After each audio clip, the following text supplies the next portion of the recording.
शहर शहर में गली गली में गूंजेगी सदा लाहौर कलंदर लाहौर कलंदर।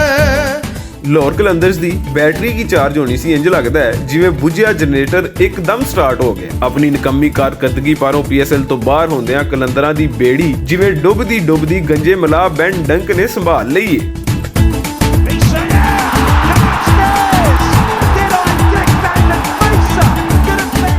कराची किंग्स ਦੇ ਖਿਲਾਫ ਖੇਡਦਿਆਂ ਉਹਨਾਂ ਅਜਿਹਾ ਕਲੰਦਰੀ ਹੁੰਜਾ ਫੇਰਿਆ ਕਿ ਕਰਾਚੀ ਵਾਲਿਆਂ ਦੀਆਂ ਸਾਰੀਆਂ ਉਮੀਦਾਂ ਕੂੜੇਦਾਨ 'ਚ ਜਾ ਪਈਆਂ। ਇੱਕ ਬੰਨੇ ਡੰਕ ਹੋਰੀ ਛੱਕੇ ਮਾਰ ਰਹੇ ਸਨ ਤੇ ਦੂਜੇ ਪਾਸੇ ਉਹਨਾਂ ਦੀ ਟਿੰਡ ਲਿਸ਼ਕਾਰੇ ਮਾਰਦੀ ਜਿਵੇਂ ਦੱਸ ਰਹੀ ਸੀ ਕਿ ਕਲੰਦਰਾਂ ਦਾ ਸ਼ਾਹ ਹੁਸੈਨੀ ਰੰਗ ਵਿੱਚ ਰੰਗਿਆ ਗੋਰਾ ਮਲੰਗ ਹੁਣ ਕਾਬੂ ਆਉਣ ਵਾਲਾ ਨਹੀਂ।